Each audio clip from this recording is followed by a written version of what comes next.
Hello everyone and welcome to a brand new series on Peralta's Place, and that is Peralta's Played. Yes, the idea of this series will be we will be reviewing the games we've played each month. It's kind of ironic that we're starting at the end of 2024, but this is an idea I had a little while ago and I thought it would be something fun to implement into the channel. So what we'll do is every month we'll look back at the games we have played within that month and kind of discuss them a little bit. So today we have a few to go through. First off, primarily the big one, Marvel Rivals. Now this is a free-to-play game. If you're not aware of it, it's a big game that's come out recently. It's a shooter, it's a third-person shooter, and it's kind of the competitor to Overwatch, if you will. Now I myself have put about 100 hours into the game, currently at 26 out of 40 achievements, and I've made 18 videos since it released on December 6th this month. So we're in season 0 at the moment, and then we're going to be moving to season 1 very soon.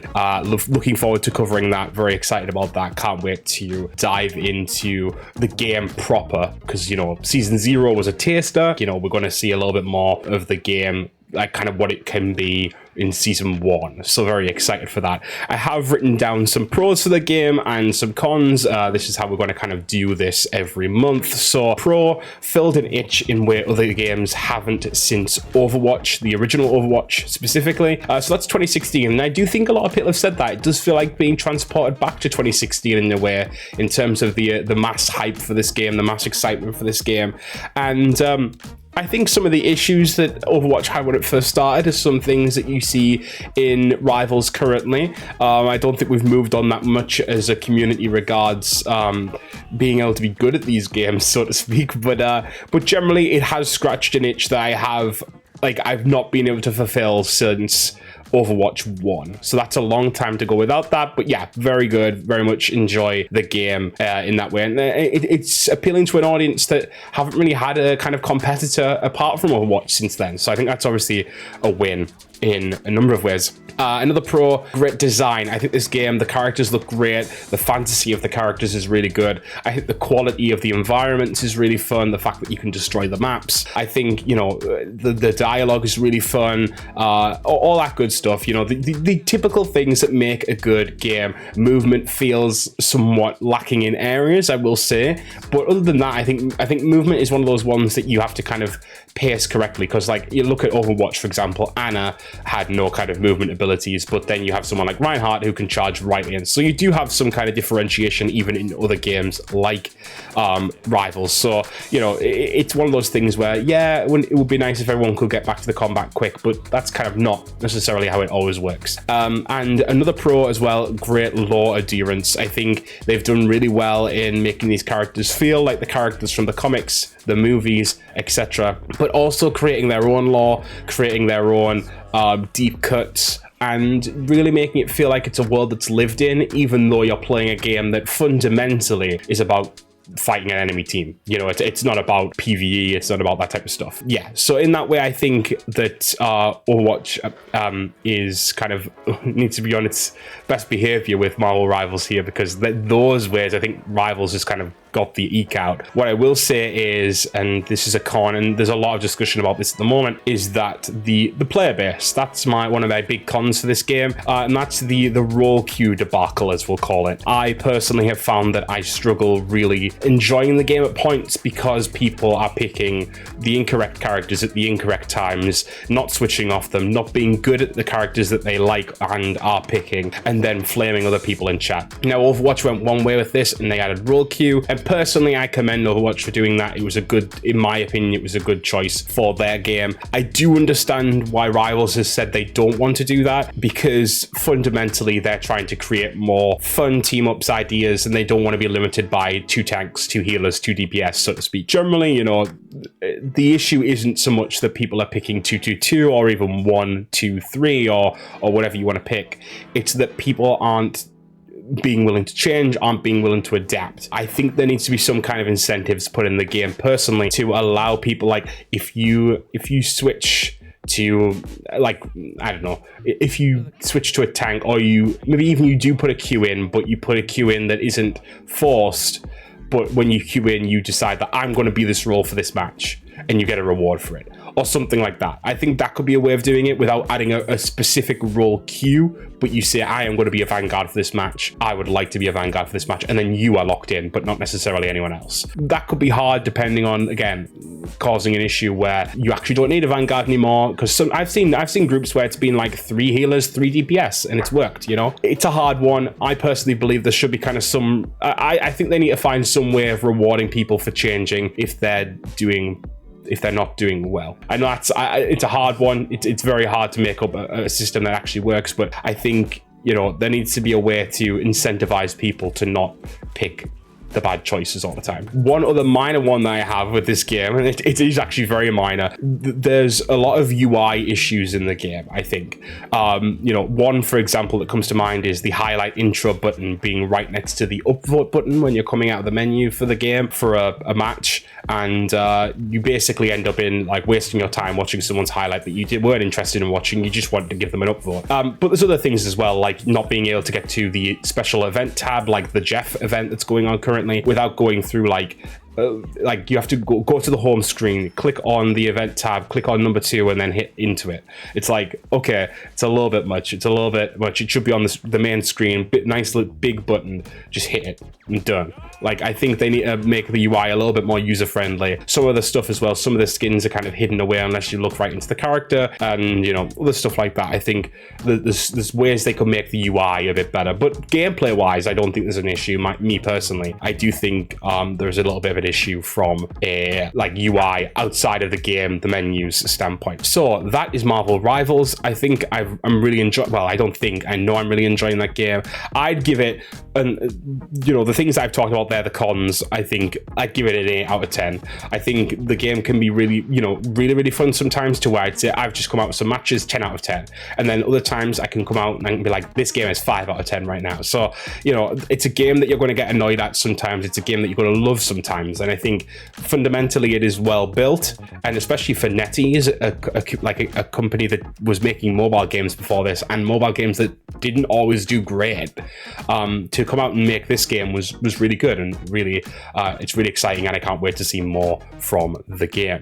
Now, next one, Ghost of Tsushima. We've been playing this for a little bit now. We've been playing it for over, not just this month, but when I include a game that I have played prior, then the month that I'm talking about it in, I will always kind of discuss what I've done prior as well, but it has to have been played in that month, if that makes sense. So Ghost of Tsushima, obviously got this through was playing this through PlayStation Plus. As of now, I've put 21 hours in, which is about 51% complete on the story specifically, and that equates to about 10 videos on the channel, 10 streams currently on the channel. And I've got to say, this was a game that I was like, I knew I was going to play it eventually, because it's a game that everyone said positive things about, but I didn't expect to know how much I was going to enjoy it. And so when I got into it, I think the main pro for this is, for me, that it managed to immerse me in this period of Japanese history. I don't really go for kind of historically set games in general. I don't really love them.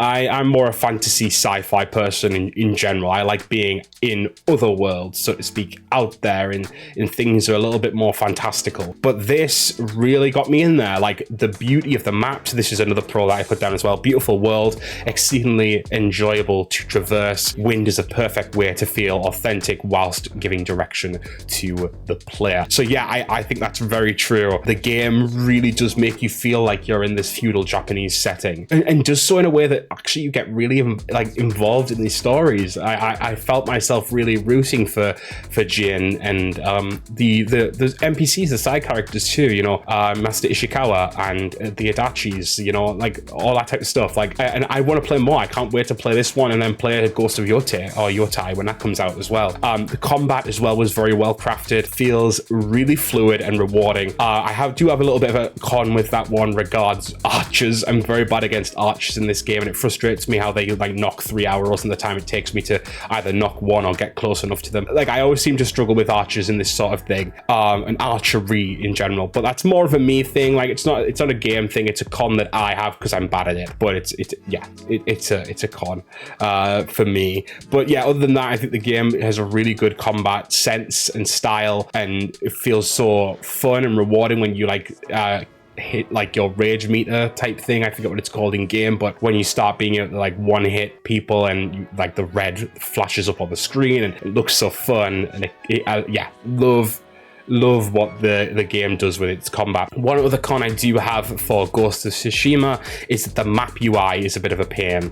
The sheer white of that map when you're in it is difficult for me personally. It blinds me a lot, and I actually have a lot of floaters in my left eye, and so when I'm looking at it, it actually kind of really irritates that a little bit. It frustrates me. So I would have personally like a darker version of that screen, or like an option to change the UI to a dark mode, so to speak. But other than that, I think, you know, the game, that's maybe the only thing I can fault with the game personally is the archers and the UI. So that is Ghost of Tsushima. I'd say sort of like a, because it's not my usual genre, I'd say probably a 7.5, still an 8.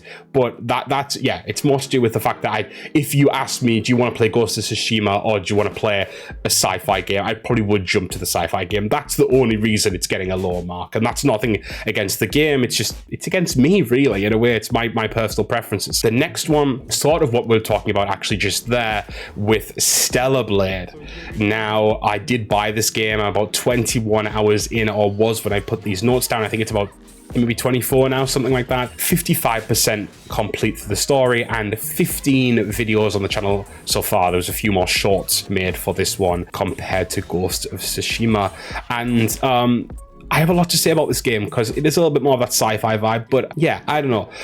Combat is fun when done right. Bosses are challenging, but not typically annoying in doing so. I would have agreed with this totally when I wrote this, apart from I did a stream just yesterday and the Great Desert really annoyed me. So that's a con that I'll give. The Great Desert seems to ramp up in annoyingness and difficulty, and I didn't enjoy that. It frustrated me a lot. So I actually had to lower the difficulty in the end. So I'd say combat is fun when done right, and the bosses I do really enjoy, but those lurkers in the Great Desert, they were annoying me. Another pro, the game looks generally great. The tone shifts in certain areas are well done as well. In like Altesse Lavoie, when you start having to go in and you're using your gun instead of your blade and stuff, that was very fun. You know, some of those hallway moments where you get jumped on, etc. I don't love horror, but I do appreciate horror, and that was, they gave into those horror elements a bit there, and that was good. But yeah, the game looks great. A lot of Eve's skins, even though they're a lot of them are very revealing, I do think that they're good. They're very well put together. You can tell that there's a lot of care being put into this game as regards its look. One of the cons for me, however, was poor dialogue, especially during side quests.